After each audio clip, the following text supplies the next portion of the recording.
दोस्तों अगर किसी इंसान की बॉडी दुनिया की सबसे ताकतवर बॉडी है तो इसका मतलब ये बिल्कुल नहीं है कि वो दुनिया का सबसे पावरफुल इंसान हो। दुनिया का सबसे पावरफुल इंसान बनने के लिए उसकी बुद्धि और सोच भी ताकतवर होनी चाहिए। दोस्तों अगर आप सही हो, धर्म के रास्ते पर हो तो कोई असत्य, कोई अधर्म आपको हिला तक नहीं सकता जब तक आप खुद न चाहो। दोस्तों आज का ये श्लोक हमें सिखाता है कि आप अपने दुश्मन के ओवर कॉन्फिडेंस को कैसे तोड़ सकते हो। ये वीडियो उन लोगों के लिए है जिन लोगों को कभी ना कभी ऐसा लगता है जैसे वो कमजोर हैं, शक्तिहीन है या बलहीन है। या फिर ये वीडियो उन छोटे छोटे संगठनों के लिए भी महत्वपूर्ण है जो समाज कल्याण के लिए काम करना चाहते हैं, लेकिन कुछ बड़े बड़े भ्रष्टाचारी संगठन ईमानदारी को रौंद देना चाहते हैं, उनको खत्म कर देना चाहते हैं। ये बुरे लोग आपको इसलिए डरा सकते हैं क्योंकि आप नहीं जानते कि एक इंसान के अंदर मौजूद प्रकृति और ईश्वर की अनंत शक्तियों के बारे में, जिन शक्तियों को हम अपने आत्मविश्वास के साथ प्रेजेंट नहीं कर पाते। लेकिन जैसे जैसे आपको ज्ञान होने लगता है आप इन शक्तियों को अपने स्वभाव में ढालना शुरू कर देते हैं। उसके बाद आपके अंदर के सारे डर अपने आप खत्म होने लगते हैं। अगर हमें अपने करियर में, जॉब में या समाज में एक अच्छा प्रभावशाली व्यक्तित्व बनाना है तो सबसे पहले हमें अपने अंदर के इन तमाम डरों से ऊपर उठना होगा। दोस्तों इसके लिए श्रीमद् भगवत गीता एकमात्र ऐसा ग्रंथ है जो हमें तमाम डरों से ऊपर उठा सकता है। अगर आप भी अपने अंदर पांडव सेना जैसे गुणों को विकसित कर सकते हैं तो आपके आसपास के दुर्योधन रूपी अधर्मी लोग आपको देखकर चौंक जाएंगे और आपसे टकराने का साहस न कर सकेंगे। जब दुर्योधन धर्म भूमि कुरुक्षेत्र में पांडवों की सेना के विशाल रूप को देखता है तो दुर्योधन चौंक जाता है, क्योंकि जो उत्साह,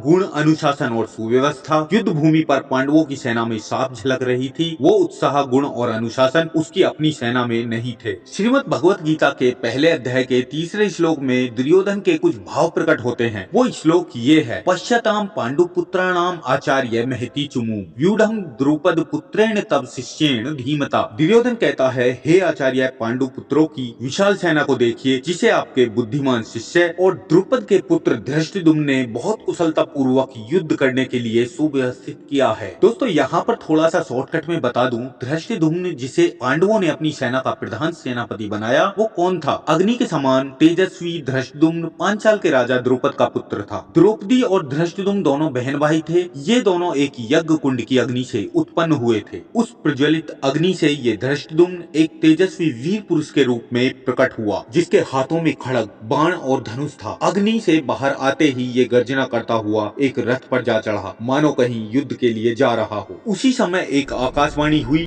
द्रोणाचार्य के वध के लिए इसका अवतार हुआ है। अब कमाल की बात यह है कि द्रोणाचार्य को भी पता था कि ये धृष्टद्युम्न के हाथों से ही उनकी मृत्यु होगी, लेकिन द्रोणाचार्य ने अपने गुरु धर्म का पालन करते हुए धृष्टद्युम्न को अपना शिष्य बनाया और उसे धनुर्विद्या भी सिखाई। इससे पता चलता है गुरु द्रोणाचार्य कितने महान पुरुष थे। इधर दुर्योधन अपने डर को छुपाते हुए द्रोणाचार्य को भड़का रहा है और बोलता है, आचार्य देखो, पांडवों ने ऐसे इंसान को अपना सेनापति बनाया है जिसका जन्म ही आपका वध करने के लिए हुआ है। जो आपका बुद्धिमान शिष्य है उसने कितनी कुशलता पूर्वक अपनी सेना को हमसे युद्ध करने के लिए तैयार किया। इसलिए दुर्योधन कहता है, आचार्य कुछ ऐसा उपाय सोचिए जिससे हम लोग विजयी हो सकें। दोस्तों अब आते हैं वीडियो के मेन टॉपिक पर। दोस्तों दुर्योधन के पक्ष में 11 अक्षौहिणी सेना थी। दोस्तों अक्षौहिणी सेना क्या है इस पर हमने पहले से एक वीडियो बनाई है, आप जाकर देख सकते हैं। तो दोस्तों दुर्योधन के पक्ष में 11 अक्षौहिणी सेना थी, लेकिन पांडवों के पक्ष में केवल 7 अक्षौहिणी सेना थी। जो सेना संख्या में कम थी उस सेना को देखकर दुर्योधन बड़ी भारी सेना क्यों बोलता है, जबकि उसकी अपनी सेना संख्या में बहुत ज्यादा थी। आज की वीडियो का सबसे महत्वपूर्ण पार्ट ये है जो अब मैं बोलने वाला हूँ। दोस्तों यहाँ पर कौरवों की सेना की क्वांटिटी मतलब मात्रा ज्यादा थी, लेकिन पांडवों की सेना क्वालिटी में बहुत बेहतर थी। उदाहरण के लिए किसी पिता के 5 पुत्र हैं, लेकिन सारे के सारे पुत्र मूर्ख हैं, बेरोजगार हैं, धर्मभ्रष्ट हैं। लेकिन किसी दूसरे पिता का सिर्फ एक पुत्र है जो प्रभावशाली है और परिश्रमी है और किसी ऊंचे पद पर काम करता है। वो अकेला ही 5 परिवारों का खर्चा उठाने की क्षमता रखता है। दोस्तों हमेशा याद रहे, अगर कोई इंसान या संगठन संख्या में कम होने पर भी जो धर्म के रास्ते पर हो, जो सच्चाई के रास्ते पर हो, जिस सेना में या इंसान में पूर्ण अनुशासन हो और जो सुंदर ढंग से व्यवस्थित हो, वो सेना या वो योद्धा विशेष शक्तिशाली समझे जाते हैं। दोस्तों ये भगवान श्री कृष्ण की कृपा और उनकी बुद्धिमानी थी। पांडव पक्ष की बेहतरीन लीडरशिप के कारण उनके जितने भी सैनिक थे वो संपूर्ण अनुशासित थे और अपने वरिष्ठ लीडर की आज्ञा का पालन करते थे। जिस सेना के वरिष्ठ लीडर खुद विशेष अनुशासित हों, वो सेना कोई साधारण सेना नहीं हो सकती। उस सेना का एक सैनिक कोई साधारण सिपाही नहीं हो सकता। बल्कि आपने सुना होगा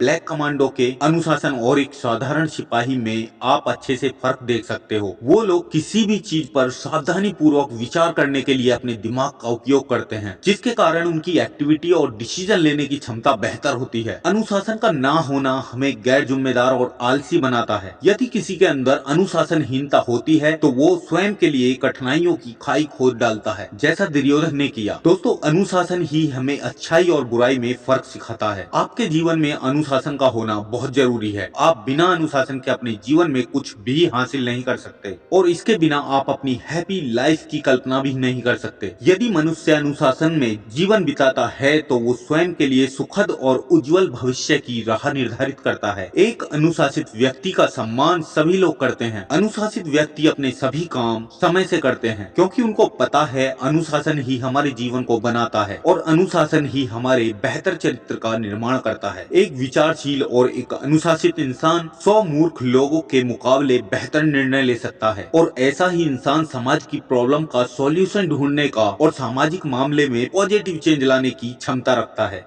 क्योंकि एक क्वालिटी पर्सन की बुद्धि, एक गुणवान इंसान की बुद्धि हमेशा ज्ञान, नैतिकता और संवेदनशीलता को समेटी है, जिससे उनकी सोच में समृद्धि आती है, जिसके कारण उस इंसान का सामाजिक दृष्टिकोण भी मजबूत होता चला जाता है। इसलिए दोस्तों, आप अपने जीवन में जितने भी अनुशासित बनते हो तो आप अपने जीवन में उतने ही शक्तिशाली और सफल बनते हो। इसलिए दोस्तों, वीडियो के अंत में बस यही कहूंगा, हम सबको अपने अंदर ऐसी क्वालिटी डेवलप करने की जरूरत है, क्योंकि इस प्रकार का गुणवान व्यक्ति समाज में सकारात्मक प्रभाव डालता है और एक पहलवान से भी ज्यादा शक्तिशाली होता है। दोस्तों, आपको ये वीडियो कैसी लगी? वीडियो को लाइक करना और चैनल को सब्सक्राइब कर देना, बेल आइकन दबा देना ताकि आपको हमारी आने वाली हर नई वीडियो मिल सके सबसे पहले। दोस्तों, भगवत गीता पर और हम नई अच्छी बेहतरीन वीडियो लाते रहेंगे। मिलते हैं फिर अगले नए श्लोक के साथ। जय श्री कृष्ण।